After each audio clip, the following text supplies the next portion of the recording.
Grand Central.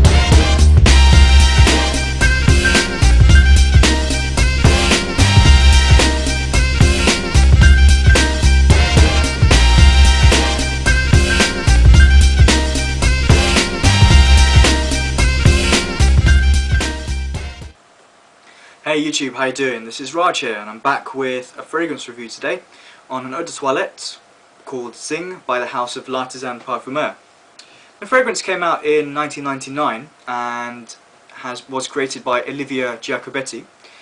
She's created quite a few fragrances for L'Artisan, and she's also done a bit of work with Diptyque and created En Passant, which is the collaboration with Frederic Malle on the Edition de Parfum line. She's also the creative director at Luban, who I heard about recently because I read some reviews, and some quite good reviews on base notes on Idole de Luban. So that's definitely one I want to try, want to buy a sample of and try.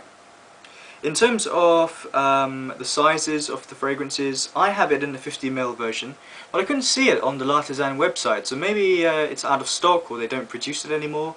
So you know, in terms of pricing, the 50ml, if they do have one in the 50ml version, based on other L'Artisan prices, is going to cost you about £55. 100ml is going to cost you £78, which is about 145 US dollars.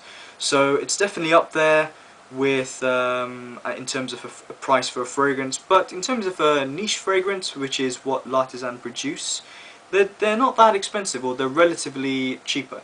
So it's kind of between a designer and a high-end niche. In terms of the packaging, it's pretty good. This is the box. L'Artisan kind of stand out for me on a shelf of fragrances because you've got this colour strip going down the middle. This one is in white, other ones have it in like red and sort of green and stuff.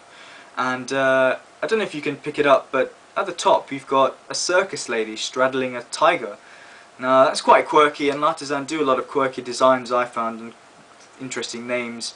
And the reason they've got this sort of circus imagery is because this fragrance was inspired by smells of the circus, which to my mind is a little bit strange. You know, maybe the circus is not the kind of place where you kind of like enjoy smelling, but you know, I think it works well, and you definitely see where the inspiration is coming from, and I'll touch on that a little bit later.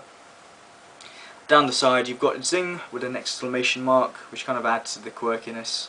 And yeah, it's a nice box. L'Artisan always have pretty good presentation, and the bottle is also pretty well presented as well. It's quite elegant, quite simple. Got the Dzing down there, and a nice sort of gold plastic, but it is sturdy cap. And you won't be able to make it out, I doubt, but you've got L'Artisan Parfumeur down there, Paris. And as I said, the cap is quite sturdy. The sprayer is pretty good. One thing which I really dislike in niche fragrances is when you have an expensive fragrance, but the cap hardly stays on and the sprayer doesn't spray out hardly anything. But this one works quite well. In terms of notes, I think this fragrance is quite simple actually, and it is definitely a skin scent. So I thought I'd mention that straight at the beginning, because this is not something that's going to project a lot. This is not something that you're going to be leaving a scent trail or a scent cloud, and even after a few hours, it initially starts as a skin scent, and then really stays close to the skin after a few hours. So not one which is shouting out, but it is well made. And in terms of notes, what I pick up, you know, I've read a lot of different descriptions and notes which I don't necessarily pick up, but the ones I do are immediately leather and musk. Now for me, those two scents can be sometimes overpowering. I can find them a little bit irritating at times, but this one, the leather and the musk, is a very nice sort of, like, you know, like a high quality Italian leather shoe, and the muskiness in there as well is very smooth, and I don't find it irritating at all. I find it actually, I can't stop smelling my wrist, because it's usually I'm used to quite overpowering musk, but this is really well made, very smooth as well.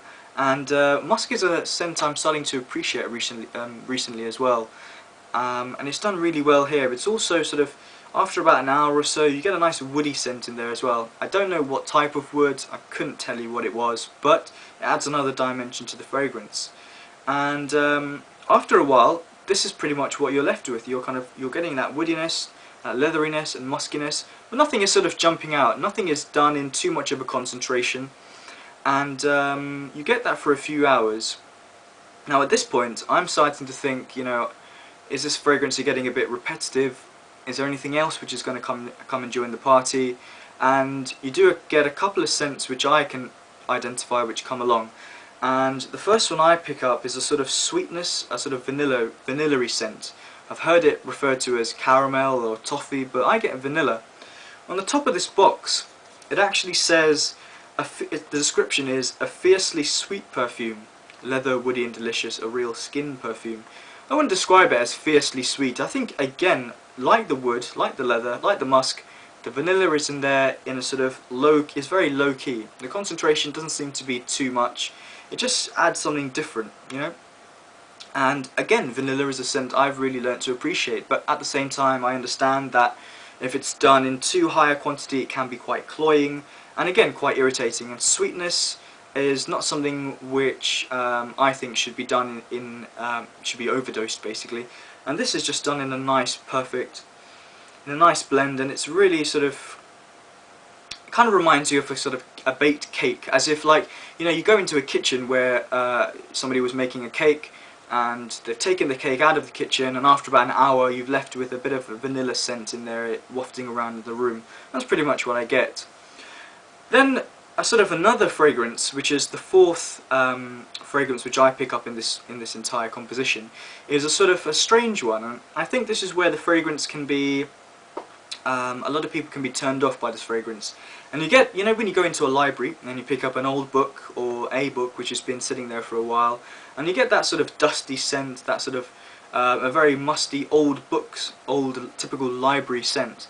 And that's what I get, and surprisingly I really like it. I think it sort of makes this fragrance a little bit more interesting, because for a while it's becoming a bit too linear for my liking. It's continuing on the same path, and this dustiness this old sort of dusty book smell doesn't sort of jump out. This fragrance is not one that is going to project and jump off from your skin, but it adds a little bit something different to the fragrance as well. So in many ways this is quite a simple scent. I don't think there's too much going on here and too much to talk about, but it's just really well done. And I actually, you know, thinking about it, the best way I can review a product, or the best thing to say about a fragrance is, would I buy it again? Well, I didn't actually buy this. I got this for free from my dad. He bought this a few years ago as a blind buy.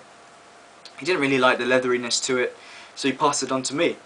And I've been using it a fair bit over the past week, and would I buy it again? I'm not 100% sure I would. The reason I wouldn't buy it again is simply because I want this to be more than a skin scent. I want it to project a little bit more. Maybe the wood could have been amped up a bit, or maybe the vanilla could have been amped up a bit as well. I think it has the potential to be an outstanding fragrance, but it's just not projecting and doesn't have enough longevity for my liking. I may purchase the 50ml again, but there's so many other fragrances out there which I think are more suited to me. That's not to say that this is a bad fragrance. I think overall this is really well blended, and it's for somebody who likes a kind of old world smell, maybe a kind of old man smell. I don't think this is for the younger type of person, unless you feel you can pull it off. And overall, in terms of a rating, I'll give it about a 7.5. I think I was quite surprised by the toned down musk and the leather, something I find which can be too overpowering, so I was pleasantly surprised by that. And it gets a little bit interesting towards the end with this book smell and the vanilla as well, but I was just wishing that vanilla could be tuned up a bit, added in a bit more concentration, and it would have made it a really sort of interesting fragrance. So overall I would give it about a 7.5. I just think it had a potential to be a really much better fragrance. Would I buy it again? Yeah, I probably would, but not anytime soon. So that's my take on L'Artisan Parfumeur Dzing. I've really been impressed by this line by L'Artisan. Actually, I've grown to love Timbuktu. I recently read about Tea for Two in an article in a newspaper, and I got a sample of that, and I'm really impressed. And yeah, I think this is a line I could grow to kind of really learn a bit more about and appreciate.